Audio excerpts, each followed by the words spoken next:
Nosotros somos del grupo 8 y en esta oportunidad vamos a exponer acerca de las culturas de América Central. Las culturas prehispánicas de América nos han dejado huellas vigorosas de su existencia. Estas son universalmente conocidas. Entre ellas destaca la cultura inca, la cultura maya y la cultura azteca. Sin embargo, existen otras culturas prehispánicas mucho menos conocidas y que aún así merecen atraer la atención de los especialistas y del público en general debido a la grandeza y la belleza de sus vestigios. Tal es el caso de la cultura de San Agustín, de la cultura Tierra Adentro y de la cultura Valdivia, cuya milenaria herencia cultural podemos admirar en los países de Colombia y Ecuador.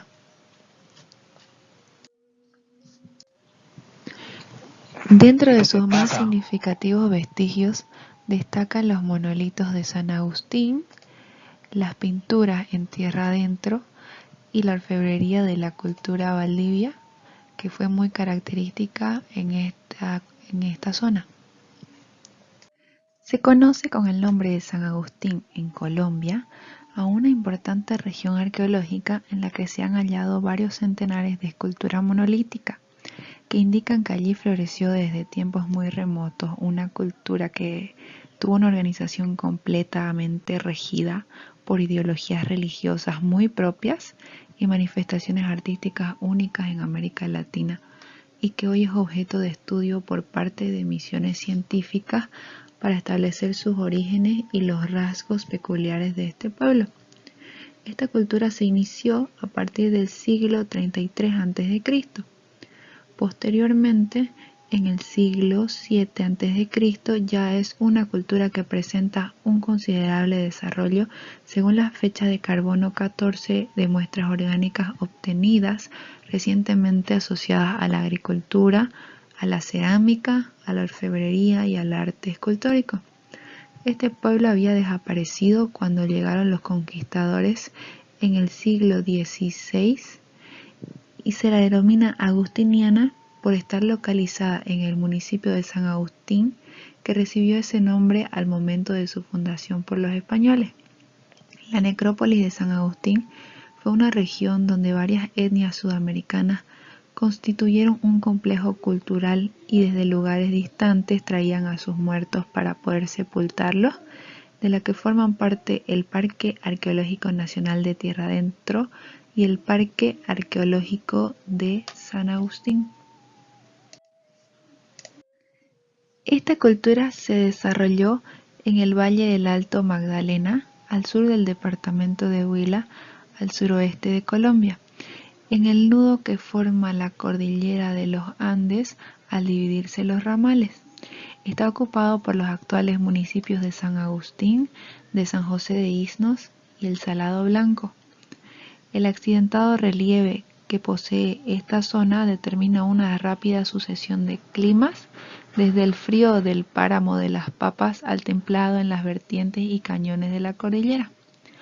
El río Magdalena, que era llamado Yuma desde tiempos precolombinos, fue el eje físico y simbólico de este territorio, y a ambos lados se distribuyeron las expresiones culturales de la cultura agustiniana. Dentro de la evolución de la cultura San Agustín, suelen presentarse dividida en periodos que vamos a resumir a continuación. Tenemos el periodo arcaico, que se dio del año 4000 a.C. al año 1000 a.C., donde se demuestra que habían grupos de 15 a 25 personas. Muchos de ellos eran cazadores y recolectores nómadas. Según las evidencias de carbono 14 del año 3300 a.C., estaban en un fogón del Alto del Lavapatas, y ahí mismo se han encontrado hachas, puntas de proyectil y morteros de piedra. Dentro del periodo formativo que se dio del 1000 a.C. al año 1 después de Cristo, en esta etapa existió una agricultura incipiente, particularmente de maíz, frijol, quinoa, yuca y batata. Aumentó la población, apareció la cerámica, se dieron enterramientos en tumbas con pozos y cámaras laterales excavadas cerca de las viviendas, en las que se depositaban los restos sobre el suelo o en urnas, y con un ajuar formado principalmente por vasijas cerámicas y utensilios de piedra. En esta etapa, la organización política era de cacicazgos independientes, formados por unas 200 familias cada uno. El patrón de asentamiento era estrictamente rural y disperso. Dentro del periodo clásico regional, que se dio del 1 después de Cristo al 900 después de Cristo, se da una mayor densidad de la población. Dentro de este periodo, el pueblo se vuelve escultor, y sin conformar aldeas eran comunidades relativamente densas que contenían centros ceremoniales de importancia política. Se construyeron grandes montículos de tierra para cubrir dólmenes funerarios edificados con enormes lajas que contenían cada una los restos de un personaje importante. También se dieron las estatuas de piedra de seres mitológicos que señalaban su tumba. Dentro de esta etapa, la organización política era de fuertes cacicazgos independientes, probablemente que se encontraban en competencia, que reunían cada uno unas 600 familias dispersas en territorios de unos 100 kilómetros cuadrados y que participaban de ceremonias en su centro político y funerario. Por último, tenemos el periodo reciente, que se dio del 900 después de Cristo al 1500 después de Cristo. Dejan de realizarse los monumentos funerarios dentro de esta etapa, donde enterraban a los muertos en tumbas bajo las casas. Aumentó la población y se dio el desarrollo de la tecnología agrícola. Los sistemas de canales de drenaje indicaron que la agricultura se intensificó para alimentar a una población cada vez más densa, y dentro de la organización política de este periodo se sabe que era mucho más centralizada e incorporaba unidades políticas o cacicazgos más grandes que en los periodos previos. La región fue abandonada en el siglo XV por razones desconocidas a la llegada de los conquistadores, y estaba habitada por los timanaes en el margen derecho del río Magdalena, y en el margen izquierdo se encontraban los yalcones y los paeses sobre el río de la Plata. Dentro de la economía, la civilización de San Agustín, así como muchas otras civilizaciones ubicadas en la actual Colombia, se dedicó a cultivar las tierras, ya que la base de su economía era la agricultura.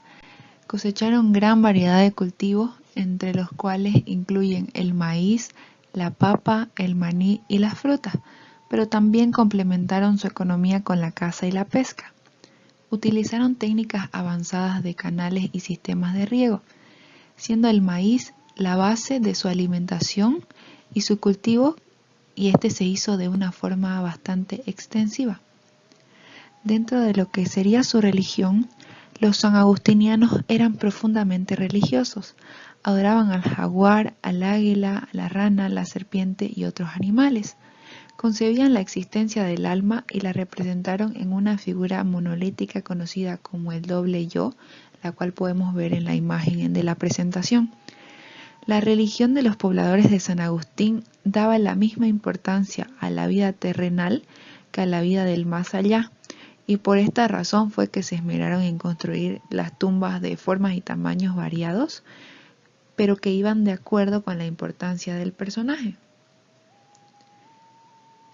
En su organización social, predominó la división social construida a partir de las actividades de los individuos, estando así comprendida entre varias clases, dentro de los cuales están los jefes religiosos, que eran los sacerdotes, y los caciques, que fueron dirigentes que ocupaban un lugar predominante dentro de la clase social, seguidos por los guerreros, y por último la clase popular, que estaba comprendida por el pueblo, que era el que practicaba la agricultura, la pesca y la recolección. Estos también esculpían las estatuas, labraban los sepulcros, elaboraban las armas y fabricaban elementos cerámicos. Dentro de la arquitectura que caracterizaba a esta cultura, tenemos que las casas que construían los agustinianos estaban hechas con columnas de madera clavadas en una planta circular que tenía como diámetro un mínimo de 3 metros. Su techo era cónico y de paja, tenían muros de bareque que estaban recubiertos de barro. Además de esto, formaban bohíos construidos cerca de las corrientes de agua, a las cuales iban caminos cuyas huellas todavía se pueden visualizar. En algunas de las habitaciones de estas viviendas se pueden encontrar tumbas interiores en las cuales las personas enterraban a sus familiares. También cerca de las casas hay muestras de los talleres y huellas de las cocinas y fogones que eran utilizados por las familias. No se han encontrado señales de pueblos o aldeas. Esto quiere decir que probablemente vivían dispersos dentro de una extensión de territorio bastante grande. Dentro de las manifestaciones culturales de esta sociedad se encuentra la cerámica, que era fundamentalmente monocromática, hecha de una mezcla de arcilla con arenas fragmentadas de cerámicas, por el sistema de enrollado y con engobes de distintos tonos ocres. Además que predominan los cuencos pequeños, los platos, las ollas, las copas y los platos pandos de bordes verticales. También se encuentran las vasijas que estaban destinadas al almacenamiento de líquidos y a servir de forma de urnas funerarias. La decoración de estas cerámicas siempre fue incisa, aunque también se registra la pintura en negro sobre rojo en las fases iniciales del florecimiento de esta cultura. Dentro de la orfebrería que caracterizaba a la cultura San Agustín, los indígenas trabajaron los metales y de esta manera obtuvieron el oro de los aluviones de los ríos y lo mezclaron con otros metales para poder trabajarlo de forma más fácil. Elaboraron collares, zarcillos, diademas y pendientes mediante diversos métodos, como entre el cual destaca la cera perdida. Fabricaron algunas piezas que eran complementadas, engarzándoles cuentas de cuerno o piedras pulimentadas. Los crisoles de cerámica donde se fundían los metales, las gotas de oro fundido y los fragmentos de lámina encontrados en distintas excavaciones indican que se trató de una industria local. Esto se aprecia en la similitud de formas que hay entre los adornos de la estatuaria y los objetos provenientes de los yacimientos arqueológicos. Esto quiere decir que mayormente tallaban la forma de sus esculturas en su orfebrería, tal cual podemos observar en la imagen de la presentación. Dentro de la textilería utilizaban vestidos de variadas formas, como por decir una falda corta sostenida por un cinturón, o en algunos casos se ve que solo las mujeres utilizaban un pequeño lienzo para cubrirse en forma de delantal, y la indumentaria estaba confeccionada con tela de corteza de árboles. Los adornos utilizados por estas personas fueron collares de piedra, de concha, de semilla, de hueso y de oro. Las pulseras estaban hechas de chaquiras, de narigueras de oro, unas en forma de luna, otras en forma circulares, otras en forma de láminas tubulares. También están los zarcillos de oro y los alambres entorchados con engarce de cuenta de cuerno o de piedras. Otra manifestación cultural que caracterizaba a la cultura de San Agustín fue la escultura, la cual se caracterizaba por su simetría, por las cabezas gigantes, por la frontalidad, por la temática que tenían y por los colores con los que eran pintados. La escultura era sorprendente y de gran tamaño, además que estaban hechas de piedra, y estas enormes estatuas se caracterizaron por sus dimensiones, ya que algunas llegaron a medir hasta 5 metros. Las estatuas fueron hechas mayormente con fines religiosos y se colocaron principalmente en los cementerios y en otros lugares de entierro, con el fin de acompañar al cadáver. Estos pueblos tuvieron un grado de desarrollo tan alto que manifestaban sus creencias religiosas y mágicas a través de su escultura. Estas fueron esculpidas en un solo bloque de piedra, con hachas, con cinceles, con martillos de piedra e instrumentos metálicos, que si bien no se han encontrado en las excavaciones, pero sí aparecen en la estatuaria. Además que se han encontrado instrumentos parecidos al tumi con el que los incas hacían sacrificios humanos. La mayoría de las esculturas comparten una mezcla de aspectos humanos y características animales. Como ya lo mencioné antes, estas son las características antropomorfas y zoomorfas. Muchas de estas piezas tienen figuras como por ejemplo la del águila, el dolmen mujer, el dolmen hombre, tenemos la figura del mono, el dios del sol, el templo de guerra, el partero, el doble yo, el ojo de águila y el lavapatas. Muchas de estas piezas escultóricas se pueden observar en el Parque Arqueológico de San Agustín, en Colombia. Como parte de las culturas prehispánicas de América, nace una cultura llamada Tierra Adentro. Esta cultura está ubicada en el departamento del Cauca, en el país de Colombia. Esta cultura actualmente está situada en poblaciones como Pisimbala, Insa y Balalcázar. En el oriente del departamento del Cauca tiene una topografía de nudos montañosos y profundos cañones. Los españoles, al encontrarse con montañas y profundos cañones, se sentían encerrados por esta topografía, o sea, por las características de esta topografía. Es por eso que deciden llamarla Tierra Adentro. Entre sus características de esta cultura Tierra Adentro fue la economía, que ellos tenían una base económica como el maíz, el frijol y la calabaza, y que también tenían alternativas como la caza y la pesca, que fue parte de esta base económica. La cerámica y la sal fue una parte muy importante para la comercialización y la venta con los pueblos vecinos. También tenemos que destacar que la cultura Tierra Adentro actualmente tiene 25.000 indígenas, las cuales se conservan en el país, que son descendientes directos de una población nativa que hallaron los conquistadores españoles. Podemos destacar que también la población contaba con diferentes tipos de rasgos físicos. Los hombres usaban cubresexos o taparrabos. Estas se adornaban de collares y pendientes de oro y llevaban adornos en los tobillos que eran circulares. Las mujeres se cubrían con una especie de camisa sin mangas, llevaban una falda muy corta y también vestían con collares y pulseras. Entre las características sociales y culturales que tenía Tierra Adentro, un pueblo que tenía una organización social compleja, o sea, estamos hablando de que ellos tenían un poder político, la cual estaban a cargo o asumían los sacerdotes, quienes eran los soberanos y quienes tomaban todo tipo de decisión en esta cultura. Y también existía la organización familiar, en ella existían clanes, los cuales eran componentes también importantes en la organización familiar de este tipo de cultura. Entre sus manifestaciones culturales también podemos destacar el arte.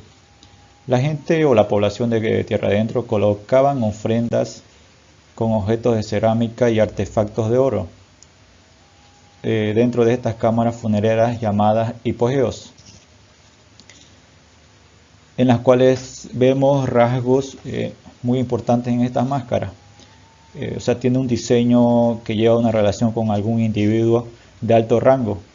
También vemos en la imagen que existen orificios en el perímetro que sirven para sostener la máscara o tenerla con un cordón. También la máscara representa una cara humana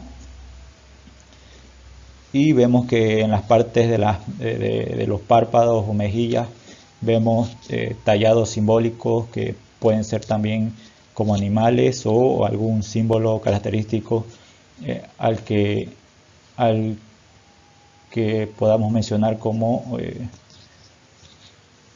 un individuo o alguna persona al que nosotros le estemos haciendo una ofrenda. También vemos una urna funeraria que fueron Podemos destacar que fueron cerámicas muy importantes en esta época, ya que la urna funeraria representa también un hecho histórico en esta cultura, ya que servía como una urna para depositar restos óseos del difunto.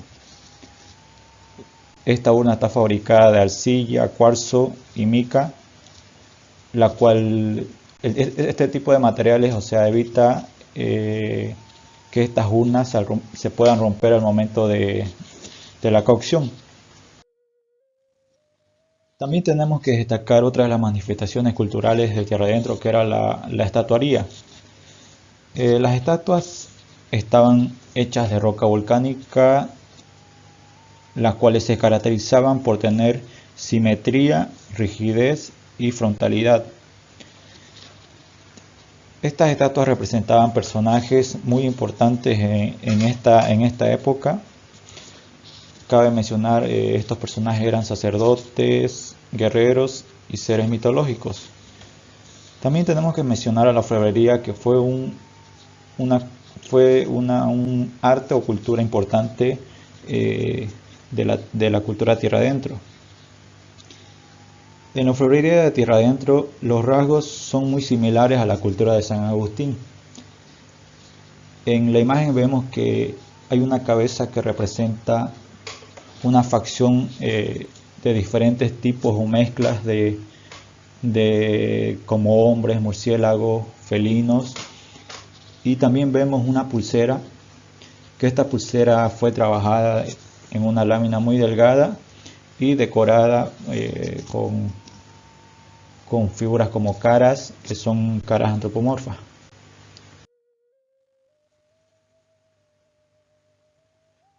Las viviendas en la cultura Tierra Adentro estaban construidas en las laderas de las montañas, con una vista al río o hacia los valles bajos.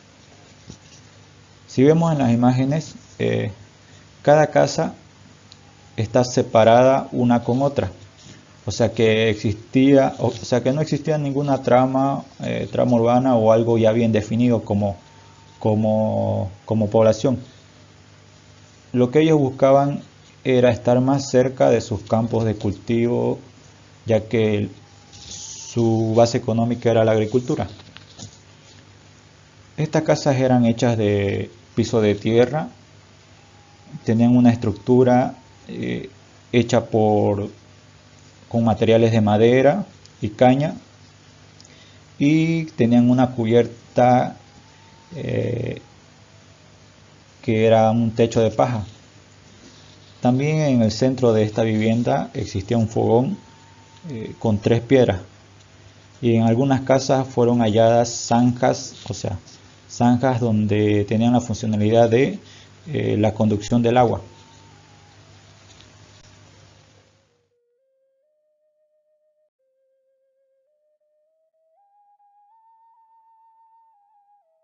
Tumbas decoradas, o más conocidas como hipogeos.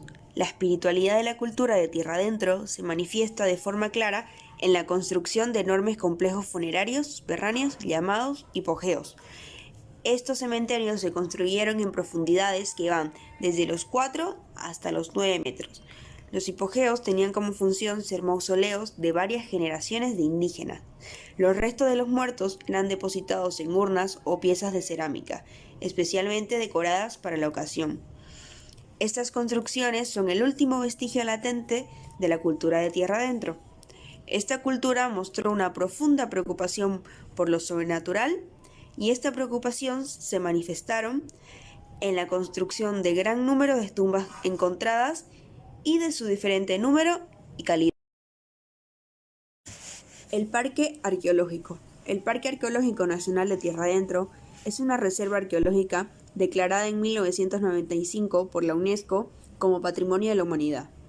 Este parque cuenta con alrededor de 162 tumbas subterráneas excavadas en roca volcánica, más de 500 estatuas y monolitos funerarios que rodean al cercano pueblo de San Agustín. Estos vestigios arqueológicos se concentran alrededor de Andrés de Pisimbala. principalmente en 5 zonas: Segovia, San Andrés, El Duende, El Aguacate y El Tablón. Actualmente son los lugares de exhibición al público de una muestra representativa de los maravillosos hipogeos prehispánicos. Daré una breve explicación acerca de las zonas donde se encuentran ubicados estos hipogeos. Primero, el Alto de Segovia. Es el sitio monumental más atractivo del parque. Está localizado sobre la cima de la Loma de Segovia. Tiene alrededor de 25 hipogeos abiertos al público. Se caracteriza por gran variedad en la forma y decoración de las tumbas. Contiene algunos de los hipogeos más grandes, complejos y mejor preservados del parque. Incluye varias tumbas con columnas centrales, algunos nichos y murales policromados que miden desde 2.5 metros hasta 6 metros de profundidad y presentan diversos diseños de escaleras y de distribución de áreas internas. La segunda zona, el Alto de San Andrés. Este sitio funerario se encuentra en la Loma de San Andrés. Presenta 8 hipogeos abiertos al público, todos decorados con pintura mural con motivos geométricos rojo y negro sobre blanco y columnas centrales. El techo de uno de los hipogeos de San Andrés colapsó por su propio peso, destruyendo gran parte de sus murallas y tallas, pero dejó a la vista su estructura interna con nichos simétricos y una cuidadosa orientación de la arquitectura funeraria. El tercero, el Alto del Duende. El Duende tiene 4 hipogeos en exhibición, todos con pintura mural. El cuarto, el Alto del Aguacate. Por la ambientación del lugar, se considera como uno de los más esplendorosos de la región, de donde se logra apreciar un espectacular panorama de su conjunto. Está ubicado sobre un filo de difícil acceso. El Aguacate presenta 42 tumbas abiertas al público. Muchas de ellas han sufrido deterioros a lo largo del tiempo, causados por la erosión, por excavaciones ilícitas y por vandalismo. Carecen de columnas centrales, pero presentan numerosos nichos y cavidades circulares esculpidas sobre paredes pintadas con patrones radiales en rojo, negro y blanco, con motivos decorativos naturalistas. Por último, el Tablón. El Tablón es un sitio funerario ubicado sobre una terraza natural, donde se exhiben 9 estatuas monolíticas de características parecidas a la cultura agustiniana, lo que confirma que con la cultura de tierra adentro existió alguna relación. Estas se caracterizan por la representación de sus rasgos. Aunque pertenecen a la misma tradición escultórica de las estatuas de San Agustín, las 43 tallas monolíticas que se conocen de la región de tierra adentro tienen una unidad estilística que las distinguen de la cultura sanagustiniana. Para entender un poco mejor acerca de la concepción de los hipogeos, pasaré a explicar el proceso constructivo de estos.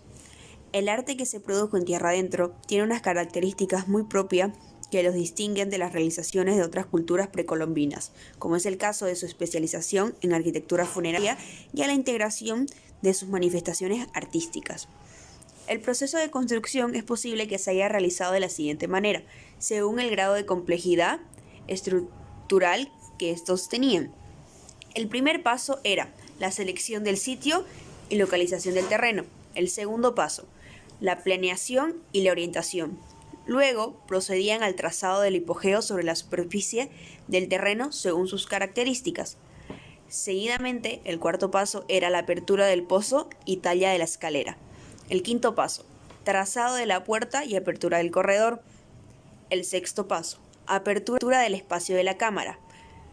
Luego era el entallado de los diferentes elementos arquitectónicos. Por último, procedían a decorar los hipogeos, el octavo paso, pintura del corredor y la cámara.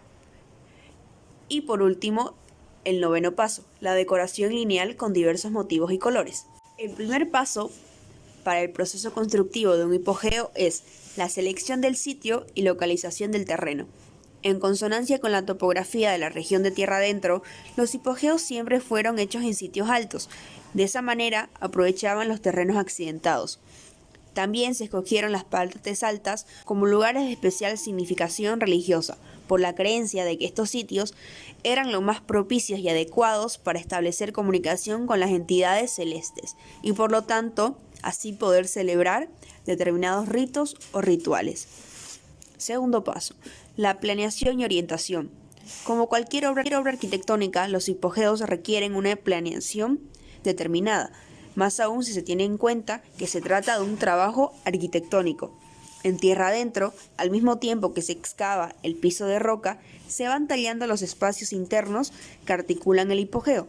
Con tal fin, tuvieron que desarrollar cuidados de orientación, cálculos y medidas, como elementos básicos de planeación. El eje de orientación arquitectónico de los hipogeos es un factor muy importante de la planeación, puesto que al mismo tiempo que establece el eje simétrico de estas construcciones, se relaciona con la dirección de los puntos cardinales dentro de un marco de dirección constante determinado por la trayectoria solar. Según la época del año, la salida o la puesta del sol tenían importancia ritual, puesto que diariamente los rayos solares son los primeros en iluminar estos sitios encumbrados de las montañas y al igual son los últimos en desaparecer de ellos. El tercer paso consistía en el trazado del hipogeo sobre la superficie del terreno. Este paso preliminar, antes de excavar el terreno, es semejante al trazado que habitualmente se hace cuando se construye una vivienda común y corriente, como las que tenemos actualmente, pero con la diferencia fundamental de que en vez de construir sobre la superficie, se va a excavar para configurar dentro del terreno el espacio que contiene la vivienda según sus características estructurales. Los diferentes elementos arquitectónicos que integran estas construcciones son los siguientes: el pozo de acceso, que consiste en la boca y laja de piedra que sella la entrada, la escalera, que pueden ser de tramo recto, de tramo helicoidal o de caracol. El vestíbulo de entrada, que consistía en la puerta rectangular con laja de piedra que sellaba la entrada, que era un corredor estrecho. Y la cámara funeraria, que podía ser simple, tenían nichos y columnas laterales, o podían ser con nichos y columnas laterales y a la vez con columnas centrales y decoradas en su totalidad. El cuarto paso, apertura del pozo y talla de la escalera. Al ras del suelo se encuentra la boca de la entrada de los hipogeos, que se abre en forma redondeada. Se desciende por una escalera que conduce a la cámara subterránea a una profundidad variable entre los 2 y los 7,5 metros. Como la escalera se desarrolla teniendo por base la estructura cónica del pozo, es posible que ésta se haya hecho después de abrirlo, tallando los escalones sobre la pared de este, partiendo de la boca de la escalera. La orientación, tamaño y ritmo distributivo, tanto de los tramos como de los escalones, nunca serán constantes. La adaptación de estos a la forma cónica del pozo, que tiene la parte más ancha en la boca de la entrada, determinó sus diferentes articulaciones que tenían. El quinto paso, trazado de la puerta. Al terminar el trabajo de la escalera, labrando directamente los escalones aprovechando el hueco cónico del pozo, se inicia la parte del trabajo más compleja de esta obra. Sobre la pared se traza la puerta y se comienza a abrir el espacio del vestíbulo que antecede al recinto principal, perforando la boca en sentido horizontal. El espacio de la puerta generalmente es estrecho y bajo, de tal manera que para entrar se debe pasar agachado. De otra manera no se puede pasar. El corredor, de forma poligonal, es corto, estrecho y se ensancha hacia la cámara. En este momento del proceso de excavación del hipogeo, dada la profundidad a que se está trabajando y la dirección horizontal en que se penetra, es necesario tener una buena iluminación. El sexto paso, apertura del espacio de la cámara. Al terminar el corredor, se comienza a abrir los espacios interiores que articulan la cámara funeraria, tallando lenta y dificultosamente la pared rocosa, donde a medida que se va penetrando, se va desarrollando el espacio de la cámara a lo alto, a lo ancho y a la vez a lo largo. En esta parte del trabajo se exige una mayor precisión y concentración. Según la complejidad estructural del hipogeo, se debe tener en cuenta la distancia precisa en que se encuentran situados cada uno de los diferentes elementos arquitectónicos que articulan el espacio de la cámara funeraria, como son las columnas y los nichos. Al comenzar a excavar este espacio, hay que tener presente la situación de las dos columnas principales, talladas, pareadas y simétricamente en el centro de la cámara, siguiendo el eje simétrico de orientación cardinal de la misma, que va a través de la escalera y el vestíbulo de entrada, hasta el nicho principal o la pared frontal de la cámara. Todo el trabajo que se comienza a realizar desde la apertura del espacio principal del hipogeo debe hacerse con iluminación artificial, dada la profundidad y el sentido horizontal en que se excava, reducen mucho humo. Bajo la luz artificial tienen que excavar de lado a lado de la cámara, dejando al mismo tiempo las columnas centrales libres. Al llegar a la distancia precisa, las columnas previamente trazadas se tallan en volumen contorneando la pared de la roca.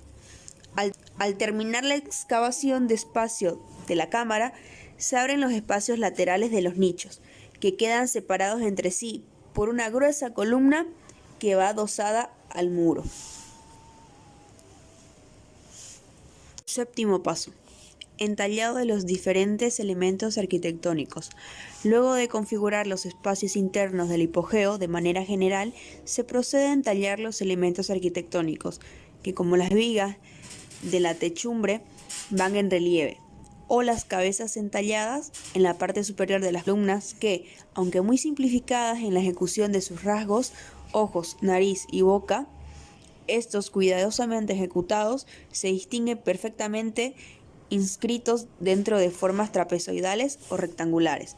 La figura humana completa únicamente aparece tallada en las columnas del hipogeo más grandes de Segovia y en la pared de otro hipogeo en el sitio de San Andrés. Octavo paso. Pintura del corredor y de la cámara. Al terminar el trabajo de excavar y tallar, el hipogeo presenta una superficie granulosa, de color amarillento o grisáceo, y podríamos decir que está en obra negra o en obra bruta, puesto que falta todavía para terminar el trabajo. Una de las partes más importantes de este proceso consistente es su pintura y decoración. Aunque no todos los hipogeos son pintados, esta característica los más grandes y desarrollados, siempre de acuerdo con la jerarquía del personaje. Sobre esta superficie se aplica una capa de color blanco que sirve también para emparejar todas las irregularidades que recubren totalmente desde las paredes hasta el techo como base para la decoración posterior. Los dibujos se basan en patrones de simetría y representan animales, objetos o astros relativos a la cultura de tierra adentro. El noveno paso. Decoración lineal con diversos motivos y colores. Sobre el color blanco dado al interior del hipogeo se aplicó la decoración policromada, que cubre toda la superficie de la cámara, como complemento del trabajo arquitectónico. Primordialmente una de las funciones de la pintura y decoración de los hipogeos es la de realizar los diversos elementos arquitectónicos que configuran la vivienda funeraria. Algunos de estos detalles arquitectónicos, aunque ya habían sido reproducidos en el relieve al entallar la cámara, es necesario, de acuerdo con su finalidad, destacarlos aún más mediante la decoración. La decoración insiste fundamentalmente en los elementos que reproducen la estructura arquitectónica. Lo que anteriormente no fue hecho en relieve se hace de esta manera, sin olvidar uno solo de ellos. El hipogeo terminado es un conciso inventario de todos los recursos y elementos arquitectónicos desarrollados por esta cultura, obedeciendo a la rigurosa estructuración arquitectónica producida al excavar y tallar los hipogeos en el piso de roca volcánica. Los motivos decorativos, que son fundamentalmente geométricos, están formados por rombos, que son los más conocidos, además de triángulos y rectángulos, motivos lineales que se repiten insistentemente en forma concéntrica del mismo elemento.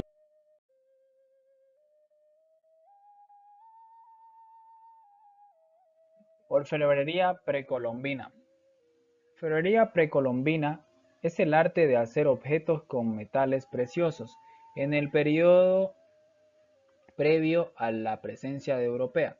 Si bien hemos de indicar que el arte de trabajar los metales es ancestral y nace de manera independiente, existen muchas técnicas afines a la propia naturaleza de la materia.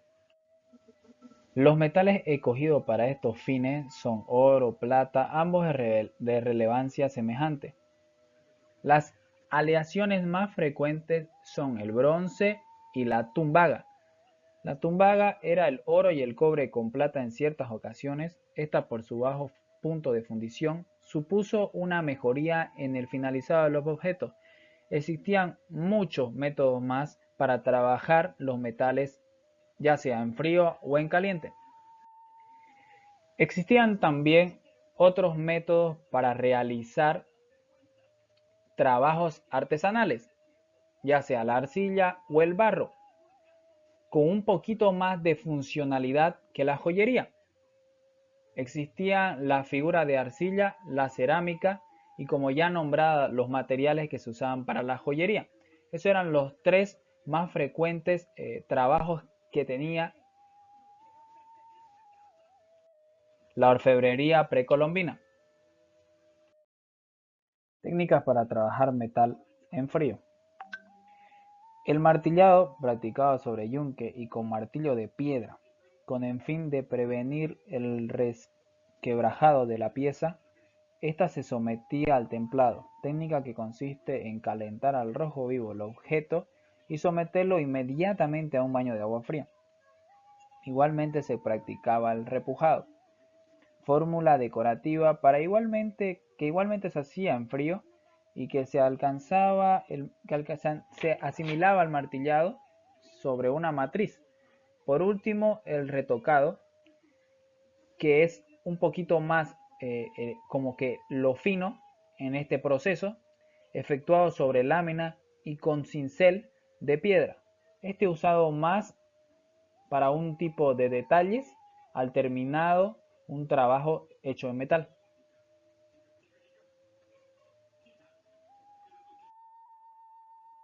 Seguimos con la técnica para trabajar metal, pero esta vez en caliente.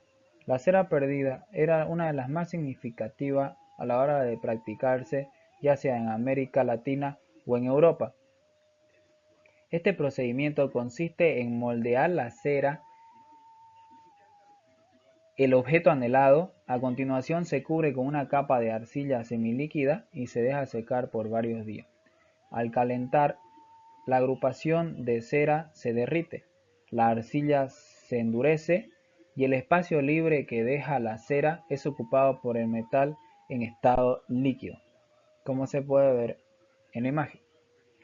Una vez frío, se rompe el molde de arcilla y se recibe la pieza, que habrá de ser ligeramente recortada o talada con detalle. La orfebrería de la cultura Valdivia. La cultura Valdivia es el asentamiento más caracterizado en el periodo formativo. Su cerámica tiene un gran nivel de elaboración.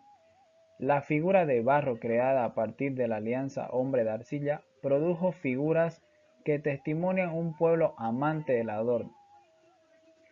Creaban del barro las figuras que necesitaban en realidad, como también se podía elaborar sus mitos y sus dioses en estos mismos diseños.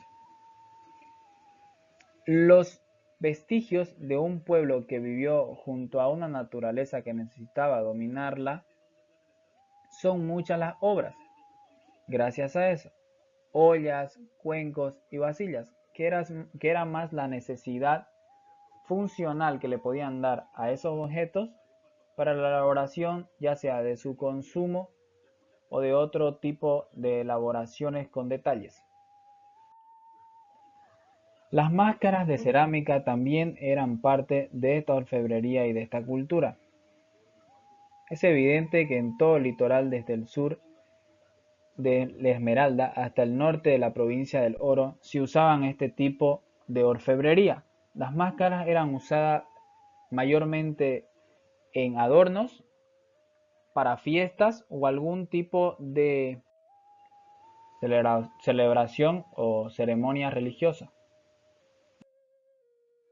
Cultura Valdivia. Datos generales. La cultura Valdivia fue descubierta por el arqueólogo ecuatoriano Emilio Estrada y Casa en 1956. En el momento de su descubrimiento, Estrada estimó que esta civilización había sido desarrollada hacia más de 4000 años. La cultura prehistórica de más renombre en el Ecuador es la de Valdivia. El descubrimiento peculiar de cerámica a temprana relacionó a Valdivia con la transferencia de tecnología desde Asia a América. La hipótesis de que Valdivia, como nexos entre Asia y América, ya llevaba más de 4500 años antes de Cristóbal Colón. La cultura Valdivia, una de las primeras en construir asentamientos urbanos claramente estructurados con una organización de ciudad como estado de los griegos, tendrían 2000 años más tarde. Características principales de la cultura Valdivia. Economía, basada en la agricultura. Existen razones también para afirmar que en sus inicios la cultura Valdivia era un pueblo nómada de cazadores y recolectores orientados solo a su satisfacción de sus necesidades.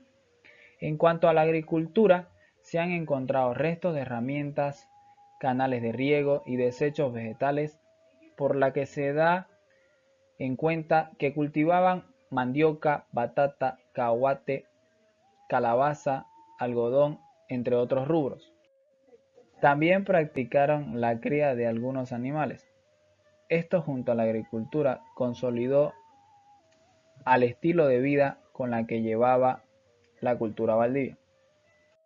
Con el tiempo, las comunidades se volvieron más estables. Aparecen entonces los grupos sociales encargados de proveer con su trabajo los medios de subsistencia para la satisfacción de las diversas necesidades sociales, ya sean los pescadores, agricultores, artesanos. Organización social. Su organización social estaba sujeta a la autoridad de un jefe, que en algunos casos era el más viejo o el que más méritos tenía para ser. Se piensa que en el pueblo de Valdivia estuvo entre los primeros en el continente en vivir en aldeas construidas al lado de prados junto al río. Los valdivianos construyeron sus aldeas con una importante planificación urbana y social, tal como se puede apreciar hasta la fecha, aparece como la más remota en América indígena.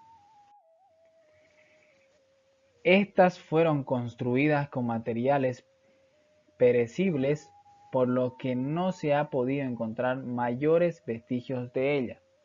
Como se puede apreciar en la imagen, tenía una base circular con un tipo de techo a dos aguas con varios tipos de madera para poder sostener la estructura de paja que existía en la parte superior. Religión. Como todas las culturas precolombinas, la cultura Valdivia adoraban a 16 tipos de dioses de la naturaleza. En ocasiones estos dioses eran representados con figuras de animales. La mayoría de sus celebraciones eran celebradas para pedir por fertilidad, tanto de sus mujeres como de sus cultivos. Por otra parte, la figura principal de su religiosidad eran los chamanes, estos encargados de celebrar las ceremonias y otros tipos de actividades. Elaboraban calendarios rituales para controlar la producción y ritos para propiciar la lluvia y que tengan una mejor agricultura.